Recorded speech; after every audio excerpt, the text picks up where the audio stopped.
name's Aran and I've just begun a PhD in English literature at the University of Edinburgh.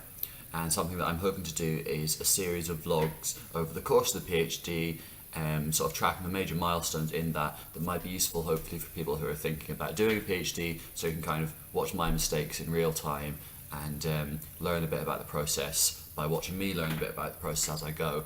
I'm not claiming to know anything yet. So I've just begun. This is literally induction week here at the University of Edinburgh, and not a whole lot has happened yet, so I'm just going to talk very briefly about who I am and what my PhD thesis is, and then I'll kind of mention the inductions and so on, and a bit about the kind of videos that I might be doing in the future, although I don't really know what sort of videos I'll be doing in the future because the future hasn't happened yet. It's still in the future. Right, my thesis is on legacies of modernism in the 21st century British and Irish novel, particularly the British and Irish novel post-2010.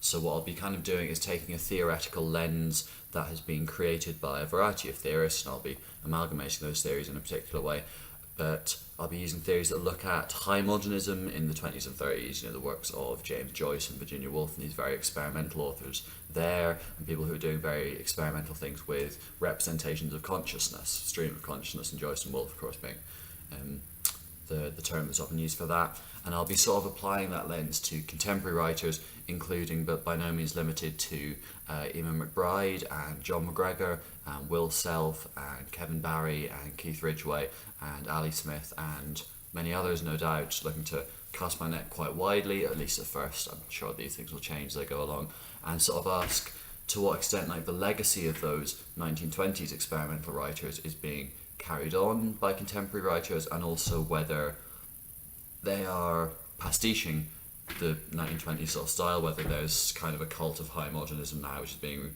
mindlessly replicated, or whether there are still interesting and experimental things being done by using unusual or experimental prose methods to represent consciousnesses.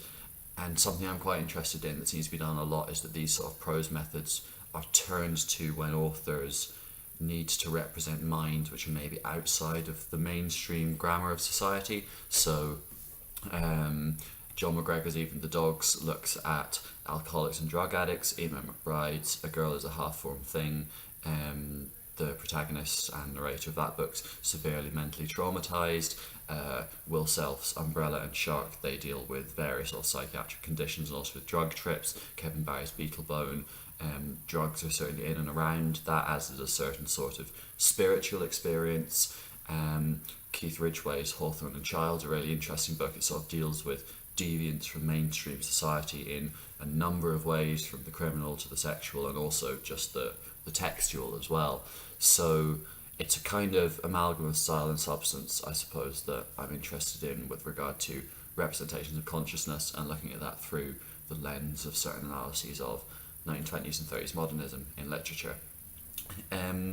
Believe it or not, that's about as brief and concise as I can be. I'm going to need to work on the elevator pitch for all of that, but I'm sure I'll talk more about that in future videos. So yeah, I'll go on to hopefully make videos about the sort of landmarks I go through as well, maybe my first supervisory meeting, certainly supervision in general and how that kind of works out for me. And then at the end of the semester I've got my first review, which is a 5,000 word review that I have to submit, and then meet with, I think, my first supervisor, my second supervisor, and also an external examiner, and meet with them about what I've done so far. So I'll definitely be putting up a vlog in the aftermath of that, kind of reflecting on the first semester. And if I get involved, as I hope to do, but I'm not very good at doing this sort of thing, but if I push myself to go and get involved in some sort of extracurricular stuff that's happening in and around the university, I'll maybe talk a bit about that too. Apologies for the dreadful cut there. I obviously need to work on video editing. But I went on and on about inductions, and it was really boring, so I decided to cut it out. I think the only things really that I need to say before I wrap this up are that my research is funded by the Wolfson Foundation, so due credit to them for sponsoring me and to do this 3 years of research, and also that I'll be putting these vlogs up as well as on YouTube. I'll be putting little posts about them on my blog, which is reasonstoremain.co.uk, and you can find me on Twitter at AranWS, which is at ARANWS. I'll put all those details on the screen at the end of this, but thank you for watching. I would love to have suggestions for things to do videos about from people who are interested in what the PhD process entails. So if you leave a comment or a tweet or anything like that with a suggestion, I probably will follow it up.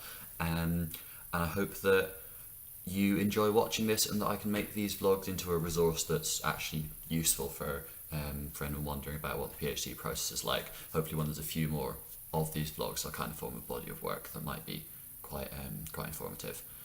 Or at least that's the aim. But for now, thank you very much for watching this, for getting this far, and I will see you next time I decide to stare at my webcam and talk a lot. Cheers. Bye.